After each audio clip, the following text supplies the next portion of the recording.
Good morning junior. Good morning senior. Junior, என் friend ஆஃபீஸில் நடந்த ஒரு கதை சொல்கிறேன், உங்கள் ஒப்பீனியன் வேணும். சொல்லுங்க சீனியர். Contractor story. ஏபிசி இன்கார்பரேஷன்றது ஒரு கேபிஓ நிறுவனம். அது தன்னுடைய அமெரிக்கன் கம்பெனிக்காக ஒர்க் பண்ணுது.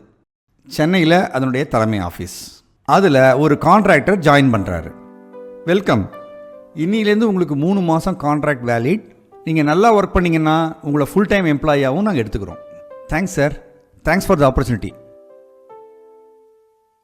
அந்த கான்ட்ராக்டர் நல்லபடியாக ஒர்க் பண்ணுறாரு, திறமையாக வேலை செய்கிறாரு.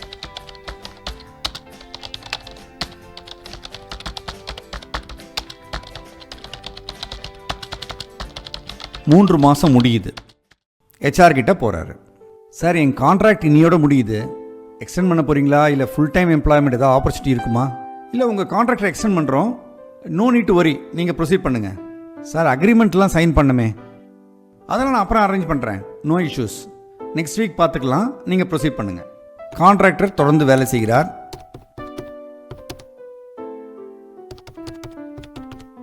இருபது நாட்கள் கழித்து மீண்டும் ஹெச்ஆரை சந்திக்கிறார்.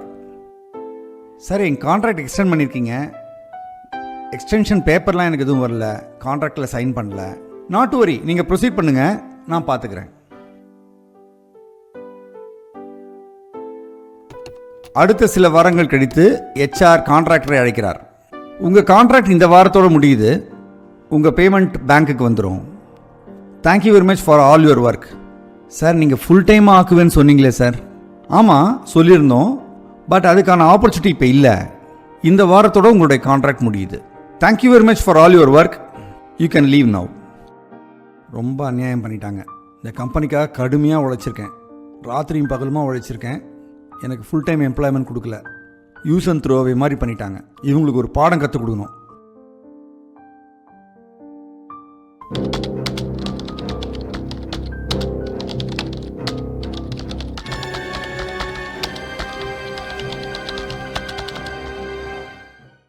அடுத்த வாரம் கம்பெனி சிஇஓக்கு கான்ட்ராக்டரிடமிருந்து ஒரு இமெயில் வருகிறது.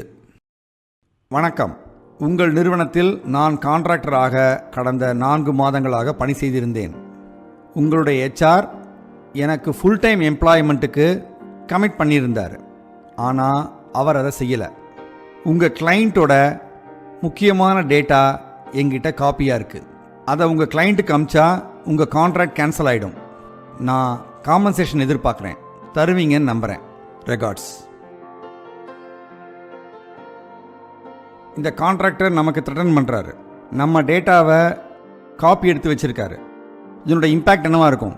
சார், கிளைண்ட்டுக்கு தெரிஞ்சால் கான்ட்ராக்ட் கேன்சல் ஆகிடும், $1 million லாஸ், கிட்டத்தட்ட 40 பேருக்கு மேலே வேலை போயிடும். லீகலாக நம்ம ஸ்ட்ராங்காக இருக்குமா? அந்த கான்ட்ராக்டர் சைன் பண்ண என்டிஏ இருக்கா?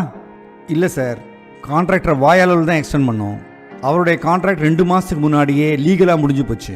ஸோ நம்மக்கிட்ட என்டிஏ இல்லை, கான்ட்ராக்ட் டாக்குமெண்ட் இல்லை, அவரை லீகலாக எதுவும் பண்ண முடியாது. கரெக்டா? ஆமாம் சார். அந்த கான்ட்ராக்டோட டிமாண்ட் என்ன? சார், ஃபியூ லேக் ருபீஸ் கேட்பாரு, கொடுத்துறது தான் பெட்டர். கொஞ்சம் என்னை யோசிக்க விடுங்க. காம்பன்சேஷன் கொடுக்கணுமா இவனுக்கு? திருட்டு ராஸ்கல், இவங்களெல்லாம் வளர விடவே கூடாது, உடனே அழிச்சிடணும். சிஇஓ தனக்கு தெரிந்த போலீஸ் ஆஃபீஸரிடம் தொலைபேசியில் தொடர்பு கொள்கிறார்.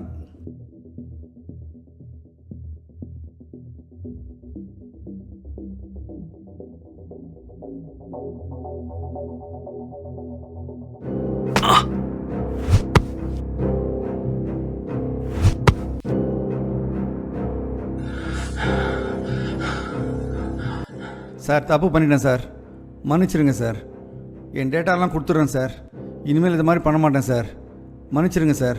தொலைச்சிருவேன், கேஸ் போட்டு உள்ள தள்ளனா என்ன ஆகும் தெரியுமா? 10 வருஷம் கம்பி எண்ண வேண்டியிருக்கும். ராஸ்கல், என்ன நினச்சிட்டு இருக்க? தப்புண்டேன் சார், தப்புண்டேன் சார், மன்னிச்சிருங்க சார், இனிமேல் இந்த பக்கம் வரவே மாட்டேன் சார், சாரி சார். எல்லா காப்பியும் இங்கே கொடுத்துட்டு போ. சார், கடைசி மாதம் சம்பளம் வரல, அது உனக்கு பனிஷ்மெண்ட், உனக்கு வராது. நீ பண்ண தப்புக்கு அதுதான் பனிஷ்மெண்ட். Get lost. இன்னொரு தடவை வேற எங்கேயாவது பார்த்தேன் உன்னை தொலைச்சிடுவேன்.